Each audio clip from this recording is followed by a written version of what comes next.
C'est au tour de Joseph Génois de nous présenter l'e-amendement. Là, il y a un petit jeu de mots que tu pourras nous expliquer. Et Joseph travaille au ministère des Finances. Alors, je savais qu'au ministère des Finances, il y avait de la data. Je ne savais pas qu'il y avait de l'IA générative. Donc, Joseph pourra peut-être commencer par nous expliquer tout ça. Donc, Joseph va faire sa présentation et à la suite de quoi, eh bien, vous pourrez poser des questions. Donc, je lui laisse la main. Joseph, c'est à toi pour nous présenter les amendements. Merci beaucoup, Jackie. Merci de m'avoir présenté. Du coup, je vais éviter de réitérer, mais très rapidement. Comme tu l'as dit, je fais partie de la Direction générale des finances publiques, qui est rattachée au ministère de l'économie et des finances. Et donc, pour resituer un petit peu le ministère de l'économie et des finances et la Direction générale des finances publiques, c'est l'administration qui produit le plus de données en Europe. Tout simplement parce qu'on va avoir vocation à gérer à un instant T n'importe quel flux entrant ou sortant monétaire pour l'État. Donc évidemment, les flux entrants en tant que contribuable, vous les connaissez tous. Ça va être les impôts, par exemple. Et les flux sortants, ça va être les aides pour les différents ministères, les aides aux entreprises, les crédits d'impôt et toutes les dépenses de l'État. Donc ça va être de l'achat par l'Inde de Rafale à l'achat des craies du prof d'histoire-géographie au collège. À un moment, cette dépense, elle est traitée par le ministère de l'économie et des finances et plus particulièrement du coup la DGFiP. Donc on est une maison de chiffres, on est une maison de lettres et on produit énormément de données. Et donc c'est très naturel en fait pour nous de se poser la question de la transformation numérique et de se poser la question de est-ce qu'on va faire des projets d'IA, est-ce qu'on va faire des projets de data. Donc ça fait à peu près 4 ans qu'on a eu un énorme sponsoring de la direction générale pour créer en fait un pôle qui est la délégation à la transformation numérique. Et dans ce pôle, le but du jeu, c'est vraiment d'accompagner la transformation du fisc français pour capitaliser sur toutes les données. Donc moi, je fais partie de l'équipe intelligence artificielle, donc on est à peu près une dizaine de personnes.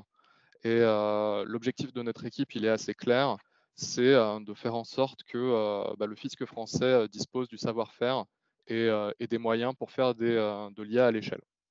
Je repasserai sur ce que c'est que l'IA à l'échelle. On est une équipe de 10 personnes et on se concentre sur des projets à fort impact opérationnel.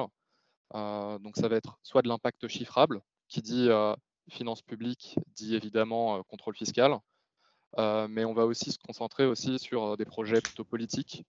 On est un ministère souverain, on est un des plus gros ministères de France, on a tout intérêt à être sur le devant de la scène quand on va parler d'innovation, de gestion de nos données, etc. Tout simplement parce qu'on a un budget et une vision que les autres n'ont pas forcément. On n'est pas un ministère qui est utilisateur des données des autres, on a un ministère qui est fournisseur des données pour les autres ministères. Finalement, très rapidement, donc objectif, projet, nos besoins. Donc on est une équipe de à peu près 10. La réalisation de nos projets, ça passe par notre attractivité externe. Donc pour ça, on fait des communications externes, on fait des préprints, on fait des séminaires, on essaye de partager le plus possible en open source ce qu'on peut partager en open source. Et évidemment, il y a toute une partie formation de notre équipe où le fisc français, c'est 100 000 agents.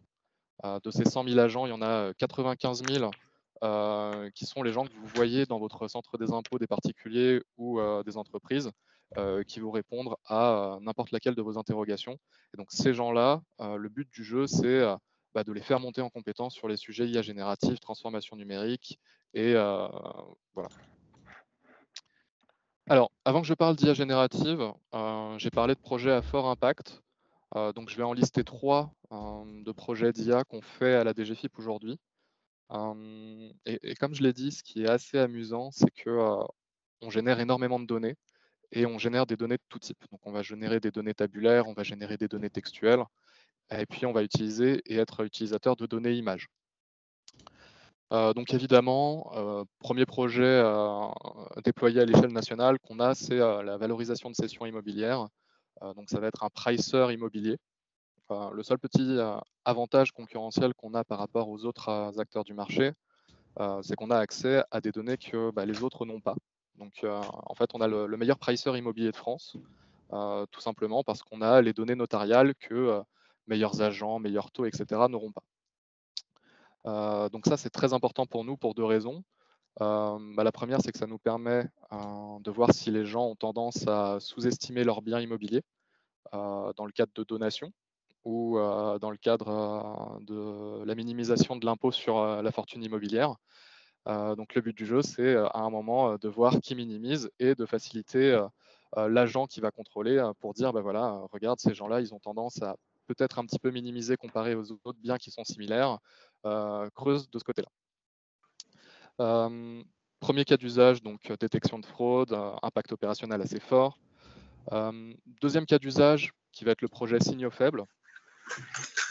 Celui-là, ça va être plutôt de l'aide aux entreprises. Donc, on va agréger toutes les données de santé financière d'une entreprise. Donc, ça va être les données qui viennent de Bercy, donc de la DGFiP, de l'INSEE.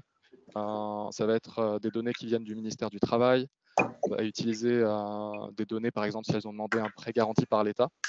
Et puis, petit à petit, on va essayer, avec des algos classiques que vous connaissez tous, donc des XGBoost, des CatBoost, des LightGBM, ensembler un peu tout ça et puis voir si on ne peut pas prédire une certaine faiblesse dans les indicateurs financiers d'entreprise.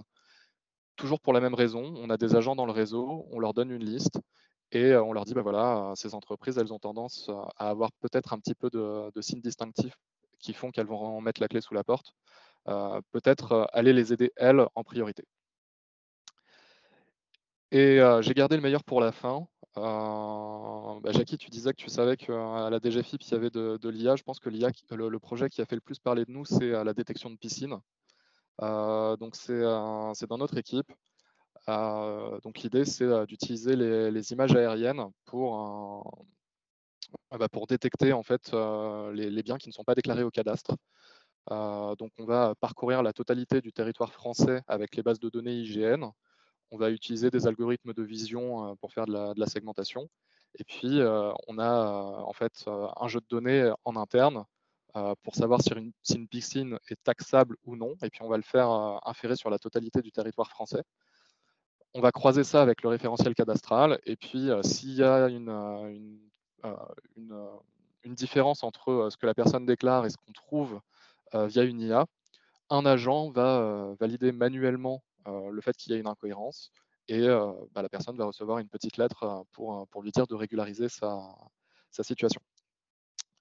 Voilà, je ne vais pas communiquer sur l'impact des 3 projets, mais pour vous donner un ordre d'idée, foncier innovant, l'année dernière, c'était 43 millions d'euros de recettes fiscales sur tout le territoire, juste pour des piscines non déclarées. Voilà. Alors, je suis ici aujourd'hui pour vous parler d'IA générative. Et donc, l'IA générative, comme vous l'avez vu, en fait, c'est assez naturel pour nous de s'être intéressé à l'IA générative assez tôt parce qu'on avait une certaine maturité sur les plateformes, sur les données, sur l'acculturation. On avait un gros sponsoring de la direction générale, ce qui fait qu'on a pu avoir des ressources assez rapidement pour avoir nos propres plateformes. Et quand on est un ministère souverain comme le nôtre, c'est vraiment fondamental d'assurer la souveraineté sur nos propres plateformes. On ne peut pas se permettre de faire passer des informations fiscales des Français ailleurs que sur nos propres plateformes. On respecte la RGPD, mais le secret fiscal et plein d'autres secrets.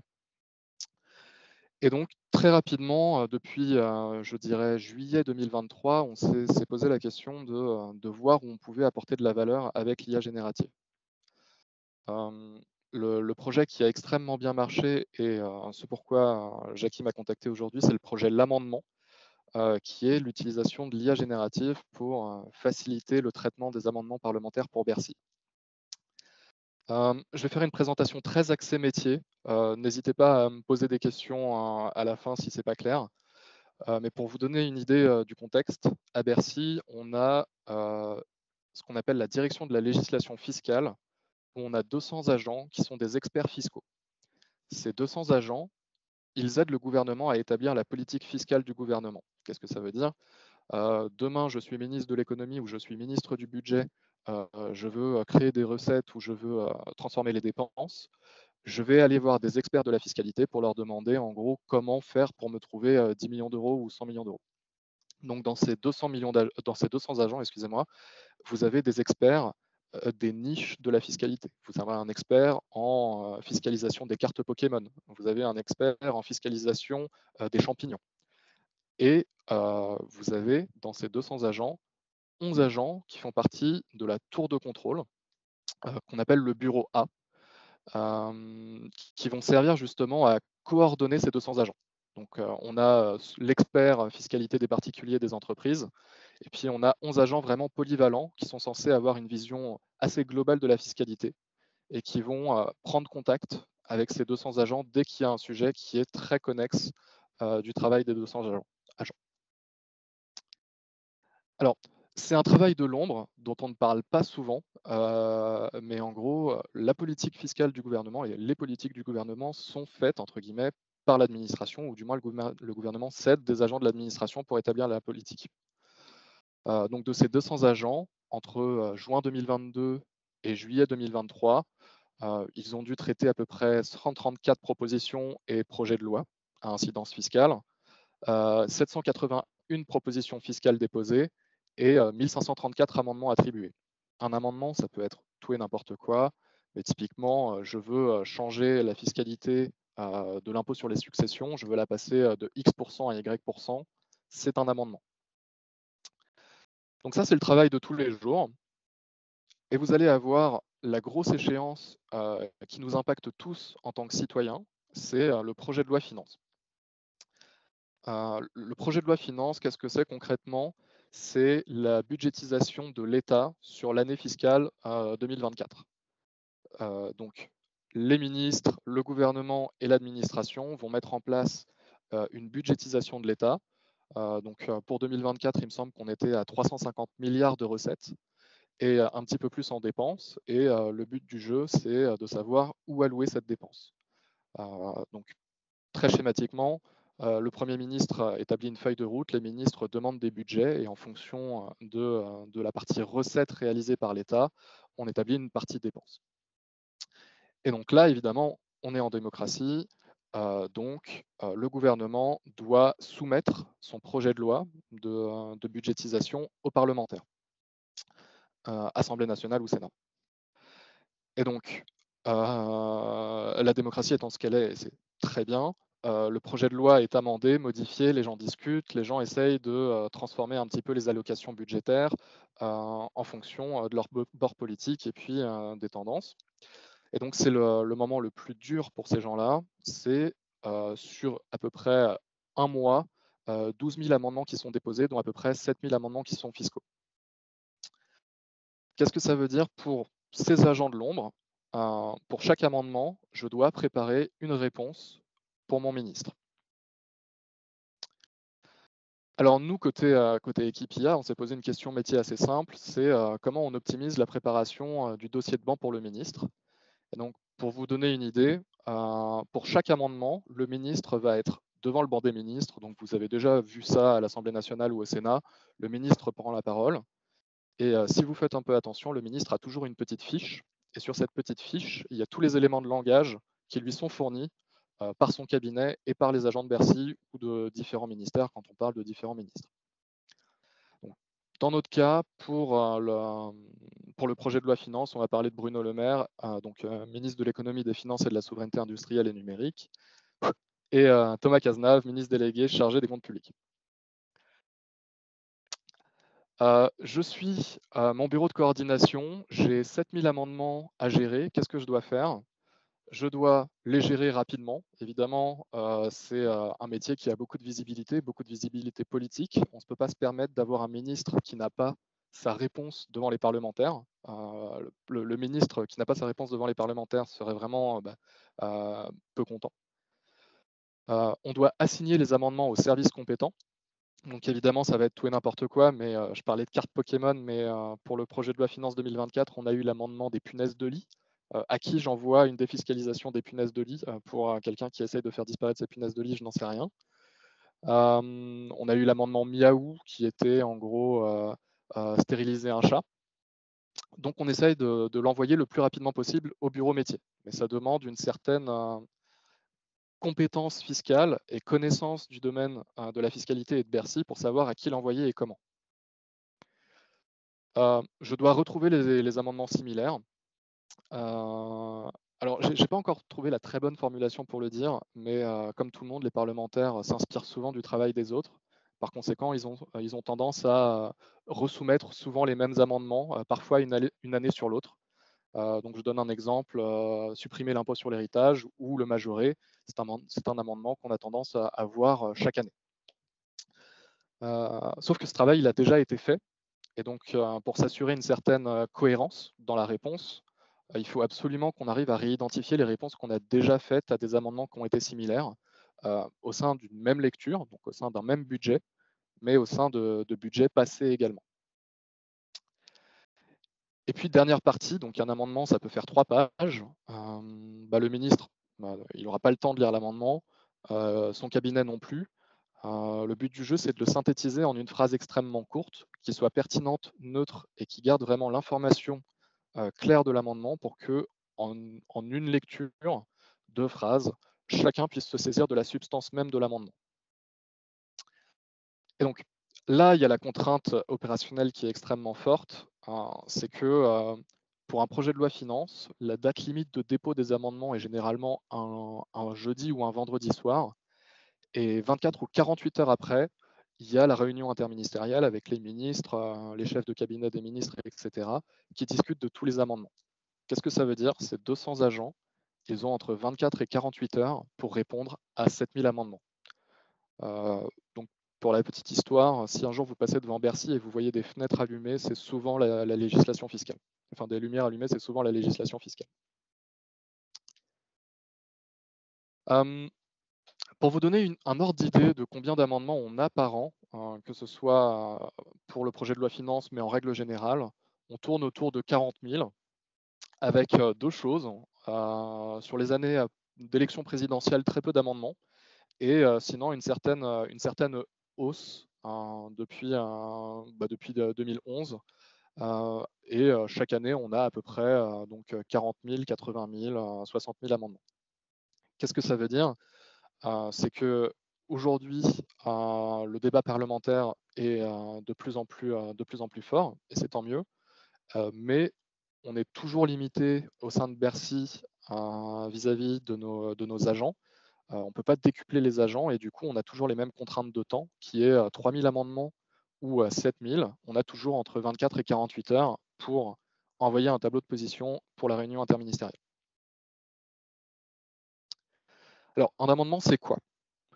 Un amendement, c'est une modification d'un texte de loi. Donc, je vous en donne un exemple assez facile ici. Donc là, ça va être l'amendement tel qu'il est déposé par n'importe quel parlementaire à l'Assemblée nationale. On va avoir déjà le texte qui est concerné par l'amendement déposé. Donc là, ça va être le projet de loi finance, mais bon, vous avez entendu parler de plein de projets de loi et de propositions de loi, loi immigration, loi anti-artificialisation des sols, etc. Le Parlement travaille très régulièrement à plusieurs projets de loi. Ensuite, vous allez avoir l'article qui est concerné dans le texte de loi et la position où il apparaît, et la modification du texte de loi. Donc ici, on va modifier par exemple l'article 80 du Code général des impôts, et puis qu'est-ce qu'on va modifier? Le montant 500 € du premier alinéa est modifié par 600 €. Très bien. Moi, je ne suis pas fiscaliste, je ne connais pas par cœur le 19 ter de l'article 81 du CGI. Donc généralement, il y a aussi un petit exposé sommaire qui est l'exposé des motifs, où où il est laissé aux parlementaires un espace d'expression pour expliquer quel est l'impact de leur amendement. Donc là, typiquement, on va avoir 2 paragraphes pour expliquer qu'on essaye d'augmenter le plafond du forfait mobilité durable à 1 000 € par an et par salarié.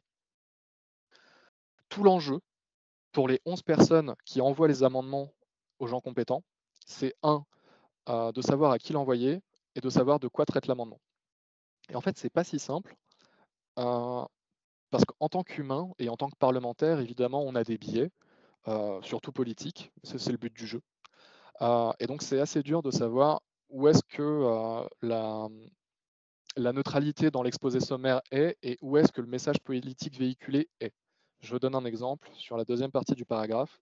Le présent amendement propose d'augmenter le plafond du forfait mobilité durable à 1 000 € par an et par salarié très neutre, très factuel. N'importe qui peut comprendre le but de l'amendement, afin que le forfait mobilité durable devienne un réel outil au service d'une mobilité plus responsable des salariés. Alors ça, c'est sujet à interprétation et ça n'apporte pas grand-chose pour l'arbitrage qui va se faire côté Bercy pour dire c'est possible ou c'est pas possible. Donc tout l'enjeu pour nous avec une IA générative, c'est justement d'extraire la forme du fond, d'extraire le contenu et la modification du texte de loi du message politique qui peut être véhiculé à côté du texte de loi et de sa modification. Donc ça fait partie des agents de l'ombre. Donc là, vous êtes dans les cabinets des ministres, enfin au cabinet des ministres pour le Sénat. Et ce que vous voyez ici, c'est du coup les fiches de banc. Et donc pour chaque amendement, on imprime tout un dossier pour le ministre où en gros, il va avoir ses éléments de langage, sa réponse, sa position, etc. Donc ça, c'est la finalité du travail de ces 200 agents. Mais pour ça, il y a énormément de nuits blanches, énormément de jours hommes. Et encore une fois, j'insiste sur le fait qu'on n'a pas le droit à l'erreur. Vous voyez une imprimante ici, mais dans les faits, il y en a 4. Il y en a 2 qui sont dans les cartons au cas où les 4 ne marchent pas. Et il faut absolument que tout marche. Alors, comment on en arrive là? Parce que là, le ministre sort de cette porte, il prend ses fiches de banc et puis il va plaider. Alors, mes 11 agents qui sont du bureau de coordination, ils vont lire l'amendement. Ils vont rechercher les compétences par bureau et puis ils vont rechercher sur une base de connaissances qui s'appelle la base de connaissances Signal s'il y a des similaires. Alors, 3 risques opérationnels, l'erreur humaine, enfin 2 risques opérationnels, excusez-moi, l'erreur humaine et la deuxième, c'est que l'humain doit être quand même extrêmement compétent pour avoir en tête tous les précédents qui ont été faits les années passées pour les projets de loi. Une fois, imaginons que j'ai pris un amendement qui soit attribué au bureau B1, je rédige ma feuille de banc, donc ce que mon ministre va lire, et donc ça se présente comme ça. Vous allez avoir la position du gouvernement, qui va être généralement soit retrait au profit de l'amendement numéro X, soit rejet, soit bon pour accord. Vous allez avoir une petite phrase neutre et factuelle de la mesure proposée. Donc dans notre cas, pérenniser le dispositif de déduction pour épargne de précaution. Vous allez avoir la situation actuelle, l'incidence budgétaire, combien ça coûte à l'État, le gage, comment cette dépense est compensée.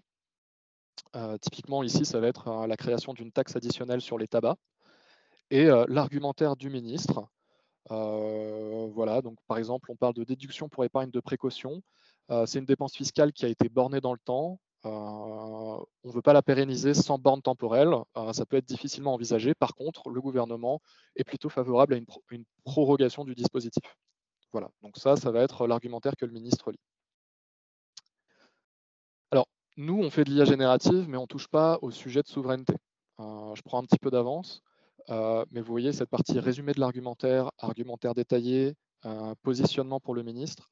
À aucun moment, ça va être une IA générative qui va le faire. Par contre, on va essayer de se greffer dans tout le processus métier autour pour justement permettre aux agents de prendre plus de temps pour travailler sur la formulation des éléments souverains, des éléments de politique. Donc, qu'est-ce qu'on fait? On fait 3 choses. La première, c'est qu'on se propose d'automatiser l'attribution. Voilà, au lieu que ce soit 11 personnes qui le fassent jusqu'à 3 voire 4 heures du matin la première soirée, le faire automatiquement. La deuxième chose, c'est de retrouver les amendements similaires également automatiquement. Donc on s'enlève des contraintes, on s'enlève la contrainte de la connaissance métier des agents. On peut juste faire des recherches sémantiques et voir quels sont les amendements qui sont similaires. Et la troisième, c'est justement de synthétiser les amendements. Donc si je reviens sur ma petite slide ici, ça va être la partie mesures proposées et rien d'autre, où on se propose d'utiliser l'IA générative pour faire un résumé qu'on espère neutre et factuel sur le contenu de l'amendement et l'objet de l'amendement. Alors, on va séparer 2 sujets, sujet IA générative et sujet non IA générative. Tout ce qui va être attribution, tout ce qui va être recherche de similaires, on peut très bien le faire avec du BERT, voire du fuzzy matching. Et c'est tellement normalisé en fait la donnée legal tech, surtout à l'Assemblée nationale et au Sénat, que juste un fuzzy matching avec deux, trois petits tweaks, style un Jaro Winkler pour mettre un petit peu plus d'importance sur le nom de l'article, etc. Ça marche très bien. Donc on a cette partie très fuzzy matching, très BERT. On va faire l'attribution et le calcul de similaires. Et donc rien que pour ça, on a fait gagner à peu près. Alors, hop, rien qu'avec ça, pour l'attribution, on a un taux d'attribution automatique de 90 à 95% sur 7000 amendements et 5 à 10% d'erreurs. Et ça, on est capable de le faire en 15 minutes. Qu'est-ce que ça veut dire? Ça veut dire qu'en 15 minutes, le jour de la date limite de dépôt, tous les agents de Bercy sont déjà au travail. Là où il fallait plusieurs heures avant que les agents puissent réellement se mettre au travail. Généralement, les agents finissaient vers 3 ou 4 heures du matin. La deuxième chose, c'est on propose de retrouver les amendements similaires. Donc on est 5 à 10 fois plus rapide par rapport aux méthodes traditionnelles des agents, et puis on en trouve plus. Pour vous donner un ordre de grandeur, mais ça vous le gardez pour vous, les parlementaires utilisent à peu près un sixième des amendements déposés par les parlementaires ont déjà été déposés avant, pendant des projets de loi précédents ou même au sein d'une même lecture. Donc des fois, ils ne se coordonnent pas et vous avez plusieurs personnes d'une même famille politique qui déposent le même amendement. Donc ça, c'est un petit outil qu'on laisse à disposition du métier pour attribuer les amendements, retrouver les amendements similaires et puis éventuellement surveiller l'impact fiscal des projets de loi et des propositions de loi qui arrivent chaque année à l'Assemblée nationale ou au Sénat. Donc ça, c'était deux points qui étaient plus axés pour l'administration, donc je vais vous les passer. Voilà, ça c'est ce que je veux à la fin, moi, en tant que data scientist, en gros. C'est mon petit tableau de position que j'envoie au cabinet ministériel. Donc imaginez, j'ai 7000 amendements, j'ai le numéro d'article et le code du CGI, ou code des douanes, code sur les biens et services. Le bureau qui traite l'amendement, donc j'ai déjà identifié qui va traiter et rédiger l'élément de réponse, et j'ai donc un résumé qui est fait par IA générative pour faciliter en fait le temps de lecture pour les agents du CAB ministre, par exemple. Et donc comment on fait ça? On utilise l'IA générative.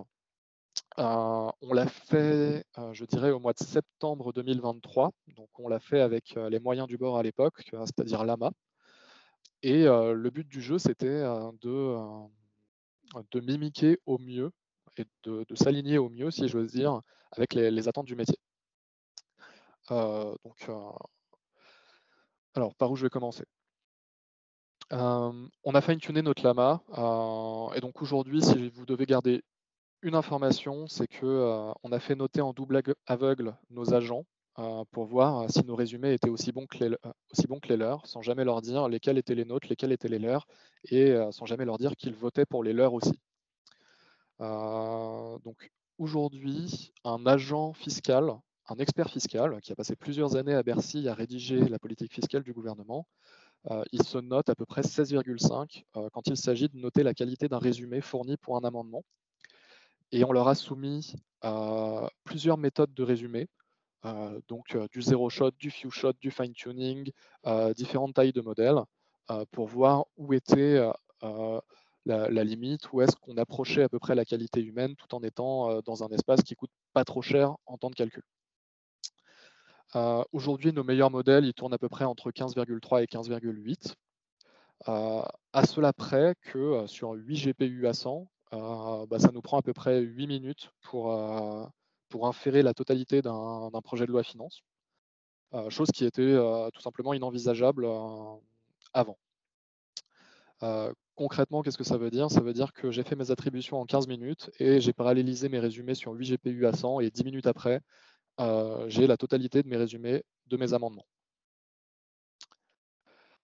Alors, pourquoi l'IA générative, évidemment? Vous l'avez compris, la plus grande problématique pour nous, c'est la contrainte de temps. Chaque minute compte. parce que les cabinets ministériels ont tendance à toujours en vouloir plus, toujours plus rapide, etc. Donc chaque minute, chaque dizaine de minutes compte. Donc on ne va pas utiliser un char d'assaut pour écraser une mouche. Et si on pouvait le faire avec du NLP, alors classique est un terme un petit peu osé, mais du NLP avant toute cette hype autour de l'IA générative, donc des T5 et des MT5 de Google, on serait resté là-dessus. Donc le graphique, comment on le lit? Tac. On le lit complexité de l'approche et effort requis côté data science, donc nous, et la note sur 20 de l'objet de l'amendement par les rédacteurs juridiques. Donc on a essayé plusieurs méthodes, tout en sachant pertinemment que la baseline, ou ce à quoi on voulait arriver, plus ou moins, c'était la note d'auto-évaluation des rédacteurs juridiques, qui était à peu près de 16,5 sur 20. Donc évidemment, on a essayé T5 et MT5, qui sont des modèles de langage type BERT, et on les a fait noter par nos agents, et là on se rend compte que, bon voilà, entre un T5 et un MT5, on est entre 1 sur 20 et 5 sur 20. Le cas d'usage résumé ne peut pas du tout exister. Ensuite, on a une fenêtre assez large entre la qualité d'un MT5 et un Lama 70B Zero Shot, où on se dit, bah voilà, si j'utilise pas l'IA générative, mais que je passe du temps à rajouter de la connaissance métier sur un modèle de NLP qui n'est pas de l'IA générative, je sais que j'ai une zone de progression qui est de entre 5 et disons 14 sur 20. On s'est intéressé donc au Lama 70B Zero Shot. Donc, concrètement, s'il te plaît, résume-moi cet amendement. Et on a essayé la même chose avec un few shot. Donc voici 10 exemples de résumés réalisés par des rédacteurs juridiques. Inspire-toi de leurs éléments de langage, de leur tournure de phrase, etc. Et puis fais-moi un résumé. Donc rien qu'en mimiquant les éléments de langage et en essayant de s'aligner un peu mieux avec le vocabulaire juridique, on se rend compte qu'on gagne jusqu'à facilement 1,5 point sur le même modèle. Donc là, c'est posé la question de savoir ce qu'on faisait. Est-ce qu'on garde un Lama 70B ou est-ce qu'on demande beaucoup de résumés et on fine-tune un modèle plus petit en espérant avoir les mêmes résultats. Et pour nous, le gain, il est double. C'est plus rapide. La contrainte opérationnelle pour nous, c'est le temps, moins la qualité que le temps. Et le deuxième, c'est évidemment la frugalité. Ça coûte extrêmement cher, les ressources sont extrêmement chères. On est le ministère de l'économie et des finances. Il faut absolument qu'on fasse attention à nos émissions. Donc plus le modèle est petit, plus on est content. Et donc, la dernière approche qu'on a utilisée, c'est du coup le fine-tuning sur un Lama 13B et un Lama 7B sur des couples amendements résumés fournis par Bercy, mais pas que. Et je vais y venir. Donc Jackie, tu parlais d'un petit jeu de mots, donc l'amendement, Lama. Voilà, donc on a hésité longuement entre la Marseillaise et l'amendement. On est resté sur l'amendement, donc le Lama qui traite des amendements parlementaires. Et donc l'amendement, qu'est-ce que c'est? Excusez-moi. L'amendement, qu'est-ce que c'est? L'amendement, c'est juste un LoRa sur un Lama 7B ou un Lama 13B. Pas beaucoup d'époques, on est à peu près à 8 époques sur 8 GPU à 100, ça nous prend à peu près 8 heures de traitement. Mais le gros avantage, c'est les données sur lesquelles on a fine-tuné notre Lama. C'est des données qui appartiennent à l'administration et qu'on peut trouver nulle part ailleurs. C'est du coup les fiches de banc, donc ce que je vous ai montré tout à l'heure, donc les éléments de réponse du ministre avec le résumé net et clair fourni pour le ministre avec l'amendement.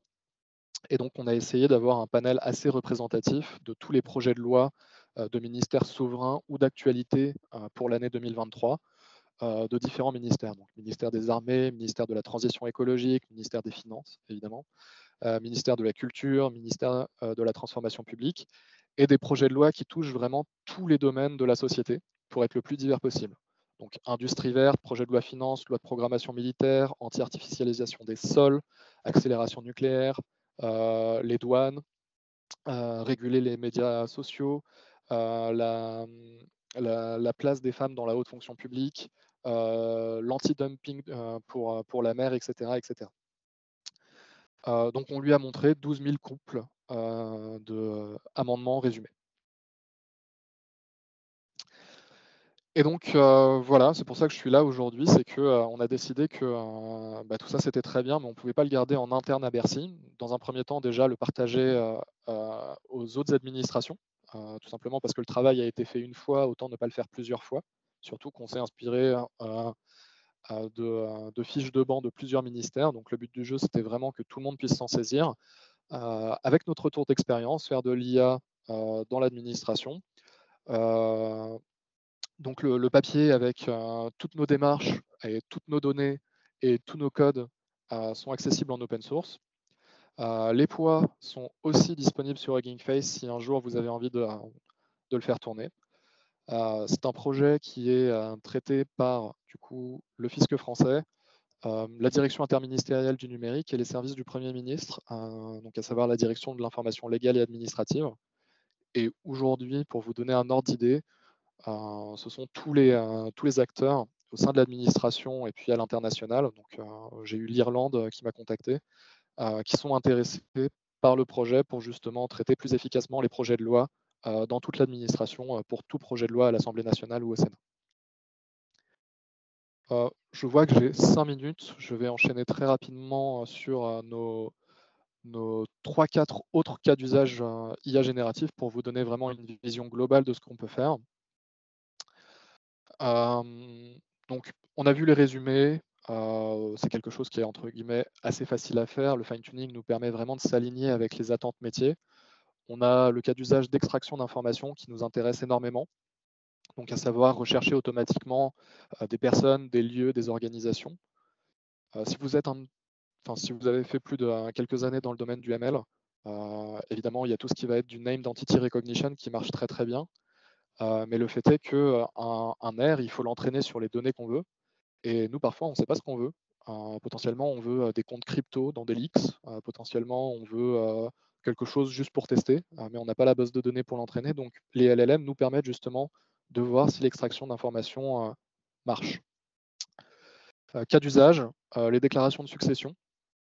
On a un historique de 300 000 déclarations de succession à Bercy, qui sont donc numérisées, mais qui demandent d'être OCRisées et traitées. Et le but du jeu, il est double. C'est dans un premier temps d'extraire les noms des héritiers et puis leur degré de filiation avec le défunt. Alors, impact opérationnel, ça va être de s'assurer que les héritiers se sont bien acquittés des droits de succession. Et le deuxième, c'est un petit peu plus global, c'est d'avoir une visibilité sur le patrimoine des Français à un instant T, à savoir à leur mort, pour avoir une donnée vraiment qualitative sur le patrimoine des Français à un instant T, pour pouvoir faire des statistiques. Potentiellement, si j'augmente de X% l'impôt sur l'héritage, comment ça touche chaque tranche de mes contribuables. Donc pareil, on va utiliser cette fois, donc à l'époque c'était un Lama 70B, aujourd'hui c'est un Mixtral, parfois un MIC, et puis potentiellement un jour un Lama 3. Le prompt est toujours à peu près le même. Tu dois extraire les informations d'une déclaration de succession concernant le défunt et les héritiers. Les dates seront mises à jour selon le format. Extrait les informations suivantes de la déclaration de succession et présente-les sous la forme d'un JSON avec 2 niveaux, les clés du premier niveau, les clés du second niveau, et puis on récupère la profession, la date de naissance, la date de décès, etc. etc. Troisième cas d'usage qui nous parle énormément, ça va être l'assistance et la génération de code. Donc à Bercy, on est à 100 000 agents, mais on a à peu près 5 000 agents dans les services informatiques. On a 7 000 applications métiers. Donc évidemment, tout ce qui va être IA générative à l'échelle à la DGFiP, ça nous intéresse grandement pour l'assistance au développement, pour la conversion de code et pour la génération de commentaires. Et évidemment, donc Jackie, tu parlais de RAG la dernière fois. On a aussi ces sujets, donc je ne vais pas redéfinir ce que c'est le RAG, mais j'aime beaucoup cette métaphore. Pour moi, le RAG, c'est vraiment un examen à livre ouvert, un peu comme quand on est en école ou sur les bancs, sur les bancs de l'école où le prof vous laisse les notes sur le coin de la table. Un RAG, c'est ça, c'est on vous pose une question, vous avez le droit à tricher avec votre document, mais vous devez fournir une réponse de qualité. Et quand on est le fisc, il faut absolument fournir une réponse de qualité à nos contribuables. Et donc, pour illustrer ça, on essaye, donc c'est pas du tout en production, mais on essaye justement de fournir des éléments de réponse à nos agents avec un RAG pour toutes les demandes des contribuables. Donc on reçoit à peu près 12 millions de demandes chaque année par les contribuables. Donc ça va être j'ai payé trop d'impôts, qu'est-ce que je fais? Est-ce que je dois déclarer ma piscine? Que sais-je? Et donc le but du jeu, c'est de fournir des éléments de réponse à nos agents pour que ce soit plus rapide. Et donc là, c'est pour vous montrer des cas où ça marche très très bien. Voilà, donc là, une question est posée et la réponse marche plutôt bien. Et pour souligner l'importance de l'alignement, je donne quelques exemples où ça ne marche pas. Par exemple, bonjour, j'aimerais corriger la date d'occupation de mon logement. Comment effectuer cette opération? Et là, on a une réponse qui semble tout à fait pertinente, sauf que ce n'est pas le bon formulaire. Et c'est là où, pour nous, qui sommes utilisateurs plus que recherche et développement autour de l'IAG, il y a un breaking point, si j'ose dire. C'est que les métriques de machine learning, elles sont très bien. Si on juge la pertinence de la réponse d'un point de vue statistique, elle est extrêmement bien, cette réponse. Mais si on juge la qualité de cette réponse d'un point de vue métier, elle est zéro, elle est mauvaise, elle est nulle, et elle est pire que nulle, en fait, elle porte préjudice. Donc, qu'est-ce qui se passe? C'est là, il y a une différence entre le monde de la recherche académique, qui utilise des métriques statistiques, et puis le monde métier, où on veut vraiment un alignement métier. Je n'ai pas de réponse, mais c'est un point que je soulève et qui est vraiment important pour nous, c'est justement réussir à close the gap entre ces deux questions. Petit exemple ici. Bonjour, je possède un bien inhabité et inhabitable. Dois-je l'inclure dans ma déclaration d'occupation? Bonjour, si votre maison est inhabitée et inhabitable, elle doit être déclarée comme telle dans votre déclaration d'occupation. Veuillez la déclarer en tant que telle pour éviter toute erreur ou confusion.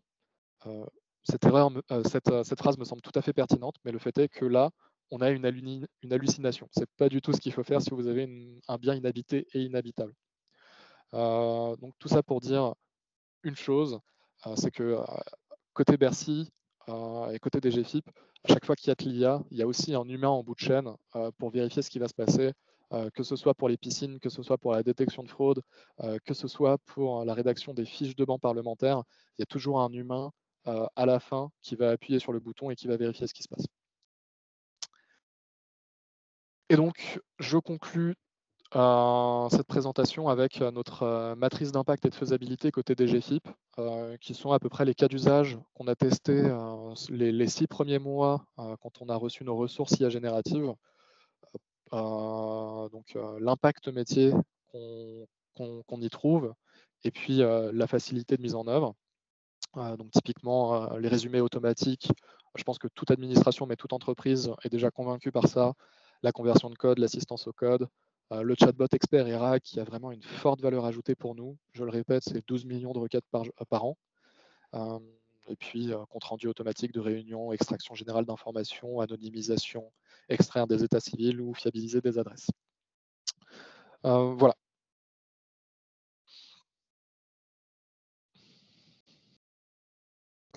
Bien. Merci, très, très bonne présentation, très agréable. J'ai vu qu'il y avait des questions. Il y en avait une d'abord de Xavier. Xavier, tu peux le dire oralement ou je lis la question? Je vais le faire, je mets la caméra aussi parce que c'est quand même plus sympathique. Vous me dites hein, quand vous me voyez, parce que je trouve que c'est quand même plus sympathique d'avoir un interlocuteur affiché. Je crois que ça s'affiche pas. Vous m'entendez au fait? Oui, on vous entend. Très bien. Vous pouvez me tutoyer, il n'y a pas de souci, je suis développeur aussi, donc Super. je trouve ça beaucoup plus sympathique. Oui, moi j'avais une question sur le... Je vais retrouver en même temps. Concernant la recherche par similarité. Je développe aussi quelque chose qui s'en rapproche. Je suis pas data scientist, mais à la base je suis un dev full stack, donc j'ai fait quelques recherches et j'en ai quelques pistes. Mais du coup, tout à l'heure, vous disiez que vous faisiez du fuzzy matching, c'est ça? Et du coup, je me demandais si vous faisiez un algo BM25 juste, ou si vous utilisez des algos un peu plus sophistiqués avec des embeddings du style MPNet ou Mini LM6. Ouais. Alors, du coup, pour répondre à cette question, je vais remettre un petit peu, je vais réexpliquer un peu comment on fonctionne côté DGFIP. Quand on a un problème métier, on envoie un data scientist au sein des bureaux métiers. Ça veut dire que moi, j'ai passé beaucoup de temps au sein de la direction de la législation fiscale. J'ai participé à leurs réunions, j'ai bu des cafés avec eux. Et c'est informellement qu'on en apprend le plus sur leur métier. Et donc avant ça, moi j'ai plutôt un background de machine learning. Donc avant ça, évidemment, j'ai pris quelques amendements et puis j'ai utilisé des embeddings à la Sentence LLM, Sentence LM, etc. Pour pouvoir faire un calcul de distance cosinus ou calcul de distance euclidienne. Donc ce que je savais faire depuis des années et ce qui me semblait le plus pertinent. Donc ce que tu appelles MPNet ou Mini LM6. Et ça, c'est la première chose que j'ai faite pour calculer des similaires. Et puis j'ai ressorti ceux qui étaient le plus proches. Et là, encore une fois, ce qui n'est pas passé, c'est côté métier. Côté métier, on m'a dit ouais, c'est cool, ça marche bien, mais franchement, je pense que tu peux mieux faire. Et donc, j'ai un petit peu ravalé mon ego et puis je me suis dit, j'ai pas essayé les trucs vraiment un peu plus trivial, type un fuzzy matching. Et si je reprends tac, mon amendement, en fait, mon amendement, il est tellement standardisé que des modèles de NLP qui sont basés sur la sémantique, il ne va pas avoir une valeur ajoutée tellement forte comparé à un fuzzy matching qui va pondérer l'importance, par exemple, de cette phrase, parce que je vais lui dire, donc c'est par exemple un Jarrow-Winkler. Jarrow-Winkler, c'est un fuzzy matching qui va pondérer beaucoup le début et qui est utilisé historiquement plutôt pour comparer des noms et des prénoms. Je m'appelle Joseph. On va rarement écrire Joseph, mais par contre, on va souvent écrire Jospé. Et donc, Jarrow-Winkler est là pour pallier à ça. Et en fait, je me suis dit, potentiellement, on peut l'utiliser exactement pareil pour des amendements. Parce que quand je veux comparer des amendements, qu'est-ce que je veux faire dans un premier temps? Je veux extraire l'article, le code général des impôts. Donc ça, je veux absolument que ce soit le même. Et ensuite, cette partie du texte, je veux qu'elle soit plus ou moins similaire. Donc pour répondre à la question, vraiment, j'ai essayé les deux et je me suis rendu compte que d'un point de vue métier, ce qui marchait le mieux, c'était le fuzzy matching. Ensuite, qu'est-ce que je fais? Parce que mon fuzzy matching, c'est juste un calcul de distance. Je vais faire un KNN manuel où en gros, je vais regarder les cas plus proches amendements. Je vais regarder leur distance et puis je vais voir quels sont les plus proches et s'ils ont déjà été attribués. Et en fonction de ça, je vais me baser sur leur attribution pour attribuer mon amendement. J'espère que ça répond à la question. Oui, tout à fait, merci. Il y avait une question de Jay qui parlait des comment faire pour lutter les hallucinations, comment lutter sur... En fait, tu as plus ou moins répondu à la question, mais tu peux peut-être développer. Ouais. Alors, pour moi, il y a deux choses. J'ai parlé des amendements, mais j'ai aussi parlé de réponse aux contribuables qui n'est pas en production du tout. Pour les amendements, l'avantage, c'est que la réponse est déjà dans la question. En fait, ce qui est génial dans un amendement, c'est que le parlementaire va toujours dire quel est l'impact de l'amendement. Il va juste mettre un petit peu de message politique autour, mais la réponse est déjà dans la question. Donc l'amendement a tendance à très peu halluciner sur les résumés, et d'ailleurs on le voit tout simplement parce qu'on a fait noter les agents, et il y a très peu de disparité entre les notes. Et donc je ne peux pas garantir qu'il n'y a pas d'hallucination, mais il y en a très peu. Par contre, pour la partie réponse, voilà, donc celle-là par exemple, c'est une question qu'on se pose énormément. J'aime beaucoup le RAG.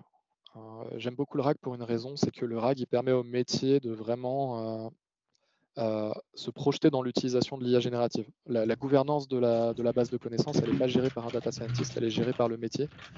Et côté Bercy, on a plusieurs bases de connaissances qui sont vraiment fondamentales. On a le code général des impôts, on a le BOFIP, on a des requêtes aux particuliers, etc. Mais ça va être au métier de se poser ces questions.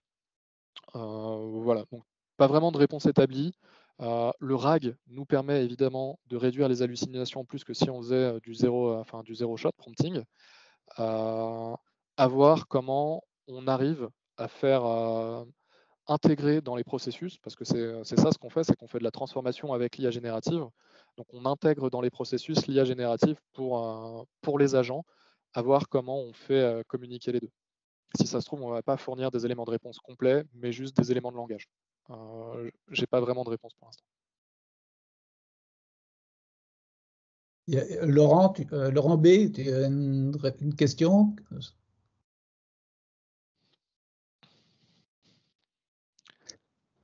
Non?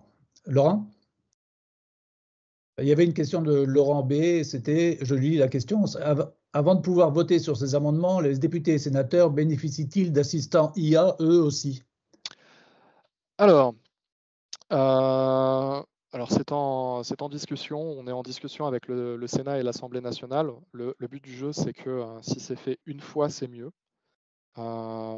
Aujourd'hui, on le fait pour le projet de loi finance, mais il y a plein de ministères qui traitent aussi le projet de loi finance. Donc, si c'est fait directement à la source et que ça peut bénéficier au plus grand nombre, donc à savoir nos agents, mais aussi donc les parlementaires, les journalistes, les cabinets et puis le ministre. Et si l'inférence est faite une seule fois, tout le monde est gagnant. Et donc ça, c'est vraiment le but du jeu, c'est où est-ce qu'on met l'algorithme. Aujourd'hui, on a une plateforme qui s'appelle la plateforme Signal, qui est gérée par les services du Premier ministre, qui est en gros un Google Drive pour les amendements parlementaires. L'objectif, c'est justement d'intégrer potentiellement ces solutions au sein de Signal, et comme ça, tout le monde pourrait en bénéficier. Moi j'avais une question concernant le matériel, la puissance de calcul. Tu as parlé de 8 GPU. C'est pas un peu surdimensionné pour... Alors, oui, bien sûr, c'est complètement surdimensionné. C'est les ressources qu'on a aujourd'hui en exploration. Donc, on s'en sert pour tous les cas d'usage que j'ai présentés. Par contre, notre vraie contrainte, c'est le temps. Et plus on est rapide, plus on est content. Donc, allouer le calcul parallèle de 8 GPU pendant 10 minutes, on l'a fait uniquement pour les résumés. Mais en réalité, on n'a pas besoin de 8 GPU pour utiliser le modèle. Ouais, sauf à utiliser des modèles plus gros, quoi. C'est ça. Mais là, vraiment, le but du jeu, c'était de paralléliser les calculs, avoir une inférence la plus rapide possible et puis l'envoyer à tout le monde le plus rapidement possible. D'accord, ok. Il y a une autre question de Jay. Le RAG aussi nécessite une validation croisée. Alors, je pense que c'est une réponse à je sais pas quoi. Ouais. Non, il y avait une question sur, je pense que c'est GPT-5. En fait, ce qu'il dit, c'est que, par exemple, GPT-5, vraisemblablement, ne nécessitera plus de RAG. Je ne sais pas ce que tu en penses, j'en suis pas sûr. D'abord, on ne sait pas ce que sera GPT-5, mais n'importe comment, il n'est pas prévu au ministère, je suppose, d'utiliser une solution type GPT-5 ou GPT quelque chose.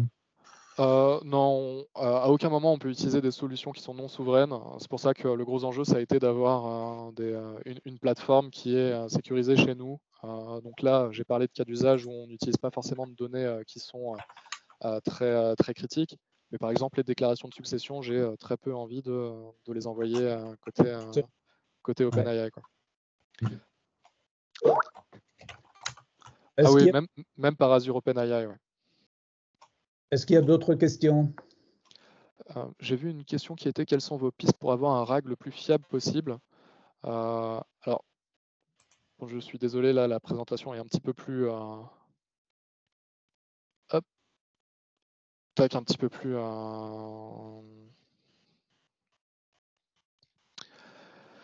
Très rapidement, pour moi, bon, là, vous allez tous comprendre la blague, mais pour moi, il y a 3 RAG. Il y a le mauvais RAG, le RAG moyen et puis le RAG modulaire. Donc, le bon RAG, il indexe, le mauvais RAG, il indexe, mais mal. Pour nous, c'est vraiment alors plusieurs choses. Je vais reprendre ma partie RAG modulaire. Je pense que... voilà.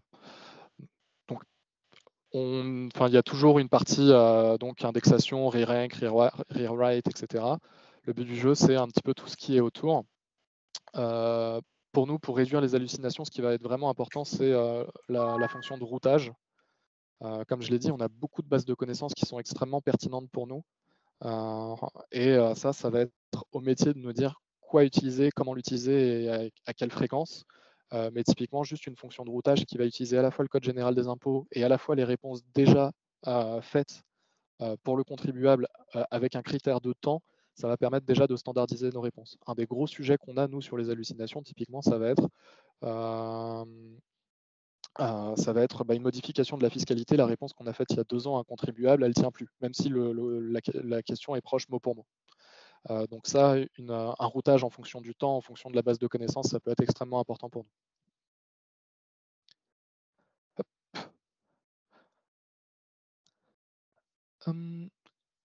Est-ce que l'IAGEN peut aider à évaluer l'impact des amendements? Alors, c'est quelque chose qui est fait. Alors, pas avec l'IAGEN, mais c'est un projet qui s'appelle OpenFisca.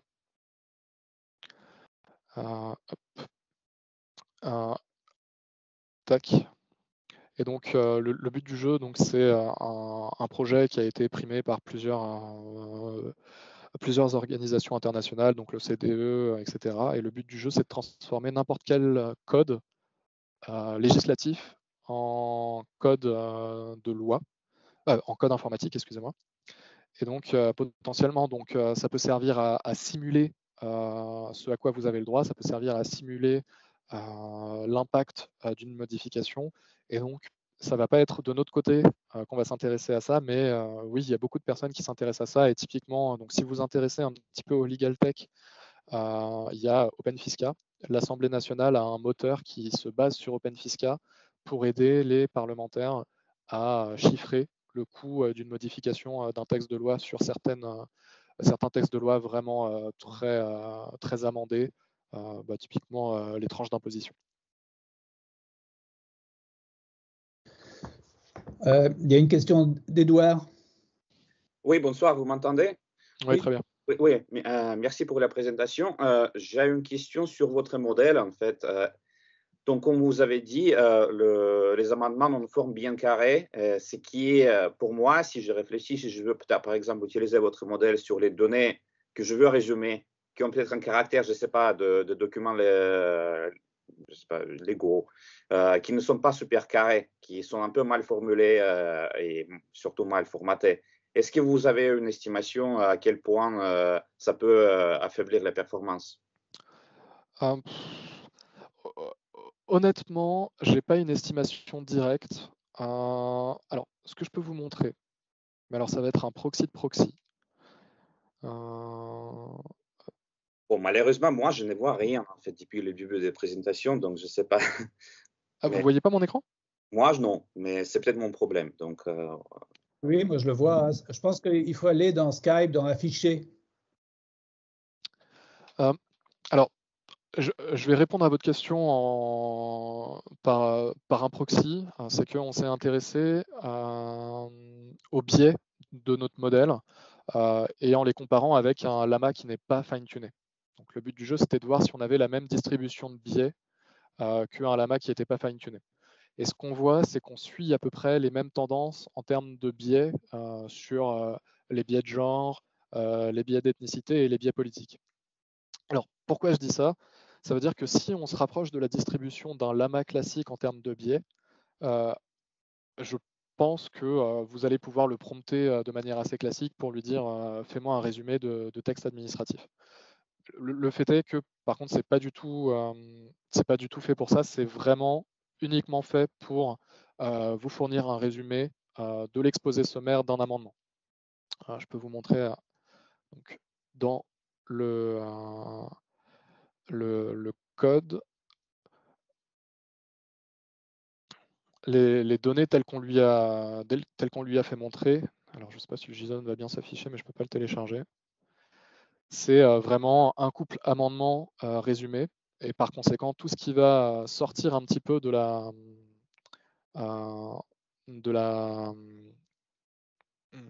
du paradigme amendement résumé et juste données fiscales ou données législatives, ça va forcément être un peu moins bon. Mais encore une fois, nous, notre mission, c'était réellement juste de résumer un amendement parlementaire, quel que soit l'amendement et quel que soit le projet de loi pour quel que soit le ministère. Merci. Voilà, juste une petite deuxième question. Est-ce que vous avez considéré de quantiser votre modèle afin de rendre peut-être la vitesse de l'inférence sur un gros stock de données encore plus rapide? Oui, bien sûr. Alors donc tout ça, on l'a fait en septembre 2023. Donc tout ce qui va être déjà Mistral, pas le Mixture of Expert, mais vraiment le 7B n'existait pas à cette époque-là. La quantisation sur les lamas, etc., n'était pas encore très mature. Donc on ne s'était pas forcément trop intéressé à ça. Donc là, je présente quelque chose qui a maintenant, je dirais, ça va faire 7 mois. Donc le temps n'est pas forcément très glorieux vis-à-vis de ça. Mais oui, aujourd'hui en interne, on s'intéresse évidemment à la quantisation, au déploiement de modèles qui sont autres que les Lama 70B. Mais pour notre cas d'usage, qui était le projet de loi finance 2024 en septembre et octobre, non, pas du tout. Merci beaucoup. D'autres questions? Non? Ok, bon, écoutez. Je crois qu'on a une dernière question. Oui. Oui, bonjour. Ouais, vas-y. Ouais. Merci Jacques. Et Christophe Delesmont. Je suis juriste, non technicien, donc je me permets la dernière question. Ce qui m'intéresse, c'est de savoir comment la sélection des cas d'usage que vous avez énoncés, vous en avez énoncé 4, exige ce travail entre le métier, les data scientists. Est-ce que vous avez commencé à étalonner un process pour essaimer la manière d'arriver à de si beaux résultats? Alors, vraiment, on se rend compte qu'à Bercy, il y a de l'expertise partout. Et donc, le plus important, c'est de faire parler les gens. Et on se rend compte que ça marche très bien quand on n'est pas en réunion formelle. Les gens ont tendance à être beaucoup plus... en fait, ils vont vous dire des choses que vous n'apprenez pas en réunion. Mais parfois, ce n'est pas forcément parce qu'ils ne veulent pas le dire en réunion, c'est qu'ils n'y pensent pas, ou ils sont moins détendus, ou ils prennent moins la parole pour le dire. Et donc, tout simplement, en fait, on fait des immersions. Donc, on envoie des gens comme moi dans les bureaux. Donc, par exemple, moi, j'ai fait la législation fiscale, j'ai fait le service de contrôle fiscal. Et le but du jeu, c'est vraiment de discuter, de comprendre le métier et inversement. J'apprends de votre métier et inversement, vous apprenez du mien. Et parfois, la réponse vient des juristes elles-mêmes. Donc, il n'y a pas de process véritablement établi, mais c'est vraiment une question de... on envoie des gens et on essaye vraiment de comprendre quel est le métier des gens. Et une fois qu'on a compris une partie du métier, on essaye d'apporter de la valeur. Et c'est comme ça que nos processus fonctionnent. Très bien. Il n'y a pas d'autres questions. Si, Augustin.